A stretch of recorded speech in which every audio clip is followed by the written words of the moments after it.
Hello friend, welcome back to legal types. और आज के इस वीडियो में हम बात करने वाले हैं सीनियर सिटीजन्स और सुपर सीनियर सिटीजन्स के इनकम टैक्स रिटर्न्स के बारे में कि सीनियर सिटीजन्स और सुपर सिटीजन्स इनकम टैक्स के हिसाब से कौन कौन हो सकते हैं और क्यों उनको रिटर्न फाइल करना चाहिए और क्या क्या बेनिफिट्स मिलता है।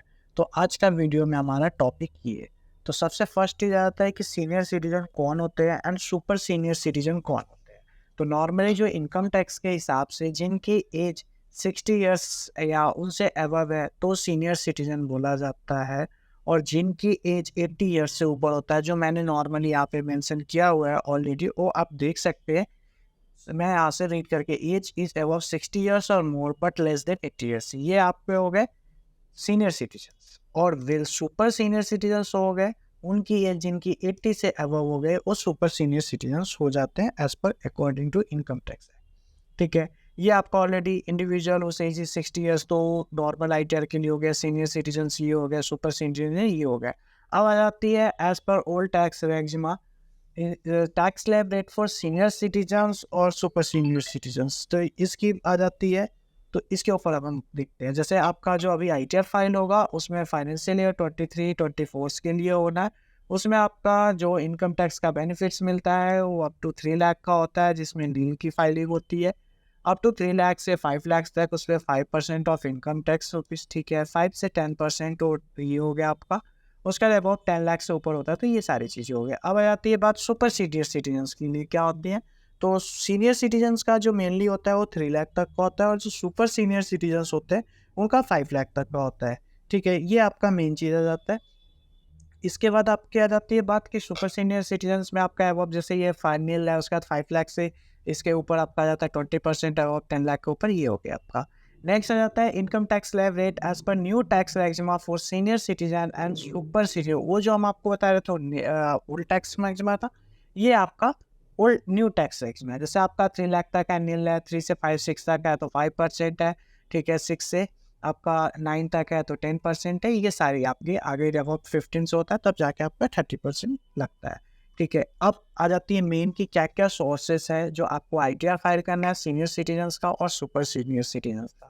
तो इसमें जो आपका मेनली आ जाता है senior and super citizens usually income from the following sources. जैसे आपका पेंशन हो गया, इंटरेस्ट ऑन सेविंग अकाउंट और एफडी स्कीम हो गया, rented income from renting out a house property, income from capital gain, senior citizen saving scheme, reverse mortgage scheme और post office deposit scheme which can pay on interest and many other. ठीक है, तो mainly जो हो जाता है आपका FD हो गया या इंटरेस्ट हो गया या पेंशन हो गया, तो मेनली आपका ये जाता है। तो इसके बेस पे आपका रिटर्न फाइल करना जरूरी हो जाता है। अब आता है benefits to be senior citizens and super senior citizens in case they avail the benefits of new tax regime. इसमें आ जाता है benefits of higher income sum between 3 to 5 lakh. जैसे आपका सब सीनियर सिटीजन्स है तो 3 लाख का हो गया, सुपर सीनियर सिटीजन्स हो गया तो 5 लाख का हो गया। लीव ट्रेवल अलाउंस हो जाता है वो। उसके अलावा हाउस रेंट अलाउंस हो गया, कन्वेंस अलाउंस हो गया, चिल्ड्रन एजुकेशन हो गया, डेली एक्सपेंस इन द हो गया। उसके अलावा आपका रिलोकेशन अलाउंस हो गया, हेल्पर अलाउंस हो गया, सारी चीज़ें आ गई। Deduction under section 80C main चीज़ें है जो कि डिडक्शन जिस पे मिलता है उसके बारे में हम बात कर लेते हैं। जैसे 5 ईयर फिक्स डिपॉजिट का आपको डिडक्शन इसमें मिल जाएगा। Normally investment in equity link है, सेविंग स्कीम हो गया आपका, इन्वेस्टमेंट पब्लिक प्रोविडेंट फंड हो गया आपका, लाइफ इंश्योरेंस हो गया, उसका investment senior citizen saving scheme हो गया आपका, नेशनल सेविंग सर्टिफिकेट हो गया। तो ये सारी चीज़ें थे जो सीनियर सिटीजन्स के लिए मेनली जो पॉइंट होती है जो उनको ज़रूरी होता है। तो इसलिए हम मेरे पर्पस हमारा था इस वीडियो को बनाने की, जिससे आपको सीनियर सिटीजन और सुपर सीनियर सिटीजन्स के आईटीआर के बारे में आपको डिटेल पता चल जाता है। अब 2-3 क्वेश्चन होते हैं जो मेनली आते हैं, जो क्वेश्चन हर किसी को होता है, is ITR filing mandatory for senior citizen.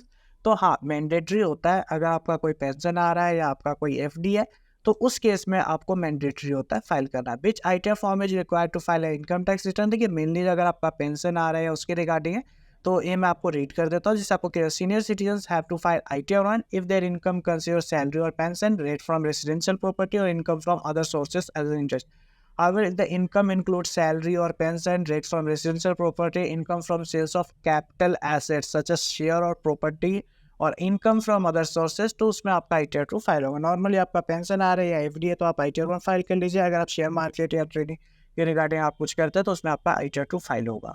ठीक है, तो ये हमारा आज का वीडियो था। अगर इसके रिगार्डिंग आपको कुछ क्वेरी होता है तो आप हमें कमेंट कर सकते हैं वीडियो के नीचे। ठीक है, तो अगर वीडियो अच्छी लगी हो तो प्लीज़ वीडियो को लाइक्स और कमेंट ज़रूर करें, और प्लीज़ वीडियो को चैनल को सब्सक्राइब ज़रूर करें, जिससे आप अच्छे-अच्छे वीडियो आपके लिए नॉलेजेबल वीडियो हम आपके लिए लेके आते रहेंगे। Thank you and that's all.